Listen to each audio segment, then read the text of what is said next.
Last class நம்ம பைத்தான்ல how to create a class then create as a objects. Now we have to consider about the types of variables used within the classes. Okay, types of variables, that is in the format of a two types are consider பண்ணிக்கிறோம். One is the instance variable, another one is the class, otherwise a static variable. So we know that is the instant variables is it was a individual copy of every objects க்கு create ஆகிறதா instance variables நம்ம consider பண்றது. அதே class variable otherwise it was referred as the static variable. Static variable பொறுத்த வரைக்கும் நம்ம எப்படி consider பண்ணிக்கலாம் அப்படினு பாத்தீங்கன்னா அதனுடைய value will be shared by all the objects. அந்த corresponding dataவை வந்து நம்ம என்ன பண்ணிக்கலாம் எல்லா class variablesக்கும் ஷேர் பண்ணிக்கலாம். எத்தனை type of number of objects create பண்ணாலும் அதுக்கு யூஸ் பண்ணிக்கலாம். For example, consider here we have to create one class as a sample அப்படிங்கிறது. So in Python it was give keyword as the classங்கிற keyword use பண்ணோம். Then sample it is the class name of the class name. Then here we have to declare one variable as a x equivalent to 10ங்கிற variable use பண்ணியிருக்கோம். இதில் I have to declare one class method as a define modify. இந்த modifyங்கிற class method it will be accessing all the objects. ஓகேவா, இதில் class methodனாவை கண்டிப்பாக it must be having the initial variable as the passing parameter as the CLS தான்.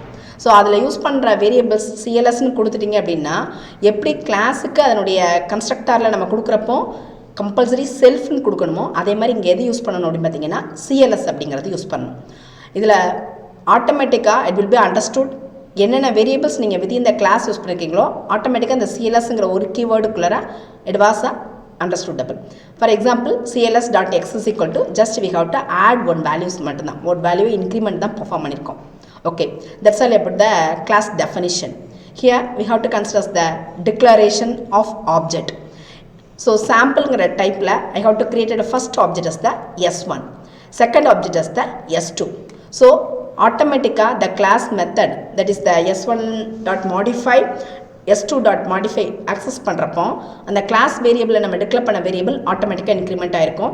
So first one print x is equal to நம்ம in s1 கொடுக்குறப்போ first time it has the initial value as the 10 தான். அப்போ ஆட்டோமேட்டிக்காக நம்மளுடைய அவுட்புட்டில் பாருங்கள் it was referred as the x in s1 is equal to 10. Then s2லையும் the same 10 தான் இருக்கும். அப்போ ஆட்டோமேட்டிக்காக the value will be printed as the என்ன பண்ண பெர்ஃபார்ம் பண்ணியிருக்கோம் x in s2 is also a 10.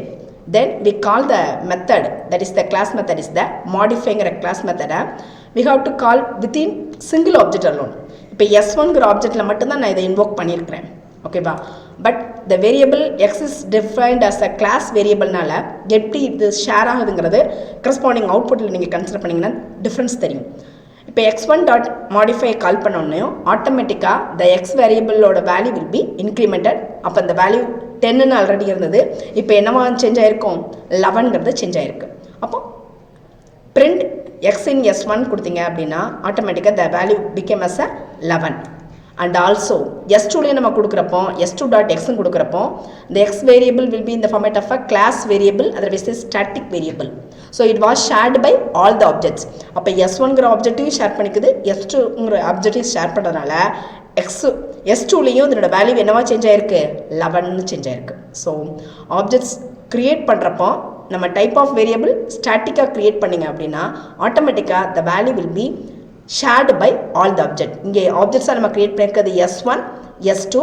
So s1 s2 ரெண்டுமே அந்த வேல்யூவை ஷேர் பண்ணிக்கிறது. Next one instance variable. Instance வேரியபிளை பொறுத்த வரைக்கும் நீங்கள் எந்த ஆப்ஜெக்ட்க்கு க்ரியேட் பண்ணீங்களோ அந்த வேல்யூக்கு மட்டும்தான் அது ஷேர் பண்ணிக்கும். It does not share with the other objects. எந்த வேரியபிளுக்கு க்ரியேட் பண்ணீங்களோ அதுக்கு மட்டும்தான் அந்த டேட்டா மெம்பர்ஸை நீங்கள் வந்து யூஸ் பண்ணிக்கலாம். For example here we have to create it as the class as the personங்கிற class create பண்ணுறோம். colon it must be in Python. So இதோட கண்டினியூஷனை இது பண்ணுறதுக்கு then we have to create it as the constructor. So constructor always define then initங்கிற keyword மூலமாக தான் இங்கே invoke பண்ணணும். அதுக்கு அடுத்தது self it must be a first argument of the class நம்ம பாஸ் பண்ணுறதுக்கு ஃபஸ்ட்டு செல்ஃப் தான் இருக்கணும். அதுக்கு அடுத்தது நம்ம என்ன ஆர்குமெண்ட் பாஸ் பண்ணணுமோ பாஸ் பண்ணிக்கலாம். தென் நம்ம பாஸ் பண்ண வேல்யூவை I have to assigned as இங்கே யூஸ் பண்ணுற வேரியபிளுக்கு வேரியபிள் இல்லை, இந்த இடத்துல டேட்டா மெம்பருக்கு அசியூம் பண்ணியிருக்கோம். Self dot name is equal to நம்ம பாஸ் பண்ண ஆர்குமெண்ட் அசியூம் பண்ணியாச்சு. தென் ஜஸ்ட் சே ஹாய்ங்கிற மெத்தட் மூலமாக அதை ஜஸ்ட் நம்ம என்ன பண்ண மனசில் இருக்கோம், டிஸ்பிளே மட்டும்தான் பெர்ஃபார்ம் மனசில் இருக்கும். ஸோ இப்போ ஆப்ஜெக்ட் இன்வோக் கிரியேட் பண்ணுறது எப்படி அப்படின்னு பார்த்தீங்கன்னா, P is equal to person of first M.C.A அப்படிங்கிற ஆர்குமெண்ட்டை இங்கே பாஸ் பண்ணுறோம்.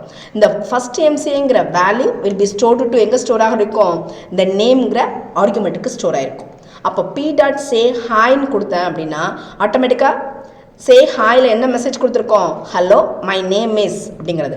அப்போ அவுட்புட் என்ன பெர்ஃபார்ம் பண்ணியிருக்கோம் அப்படின்னு பார்த்தீங்கன்னா, hello my name is first time நம்ம பிங்கிறத இன்வோக் பண்ணியிருக்கோம். அப்போ ஆட்டோமேட்டிக்காக ஃபஸ்ட்டு M.C.Aங்கிறதா இங்கே டினோட் ஆகிருக்கும். இது இன்ஸ்டன்ஸ் வேரியபிள், எந்தெந்த ஆப்ஜெக்ட்டுக்கு இன்வோக் பண்ணுறீங்களோ அதுக்கு மட்டும்தான் இது ஒர்க் ஆகும். அதுக்கடுத்து நான் P1ல் த சேம் பர்சனுங்கிற கிளாஸை யூஸ் பண்ணுறேன், அந்த இதை ஆப்ஜெக்ட் கிரியேட் பண்ணியிருக்கிறேன். பட் இப்போ ஆர்குமெண்ட் பாஸ் பண்ணது என்ன ஆர்குமெண்ட் பாஸ் பண்ணியிருக்கேன், VHNSNCங்கிற ஆர்குமெண்ட்டை பாஸ் பண்ணியிருப்பேன்.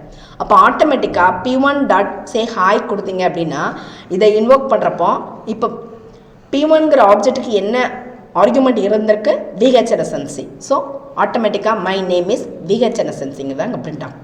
So this is the difference between the class வேரியபிளை நம்ம க்ரியேட் பண்ணுறதுக்கும் இன்ஸ்டன்ஸ் வேரியபிள் க்ரியேட் பண்ணுறதுக்கும் உள்ள டிஃப்ரென்ஸ். Class variable it was acting as the individual கிளாஸஸ்க்கு கிளாஸ் வேரியபிளை க்ரியேட் பண்ணுறது it was shared by all the ஆப்ஜெக்ட்ஸ். பட் இன்ஸ்டன்ஸ் வேரியபிளாக க்ரியேட் பண்ணிங்கன்னா it was performed only for the corresponding ஆப்ஜெக்ட்க்கு மட்டும்தான் அது இன்வோக் பண்ணலாம். அப்போ ஃபஸ்ட் M.C.Aங்கிறது Pங்கிற ஆப்ஜெக்ட்டுக்கு அலாட் ஆகிருக்கு, VHNSNCங்கிறது P1ங்கிற ஆப்ஜெக்ட்டுக்கு அலாட் ஆகிருக்கும். பட் ஆனால் இங்கே பொறுத்த வரைக்கும் கிளாஸ் வேரியபிளை நம்ம க்ரியேட் பண்ணுறப்ப என்ன இருக்கும், எக்ஸை நம்ம யூஸ் பண்ணியிருக்கோம் அப்படின்னா S1ம் S2ம் ஷேர் பண்ணுறதுனால ஆட்டோமேட்டிக்காக the value of the second time எக்ஸோட வேல்யூ இன் S1ம் 11 தான், S2லேயும் 11 தான். ஓகேவா? Okay students, next class we have consider the about classes and object ஓட continuation பார்த்துக்கலாம். Thank you students.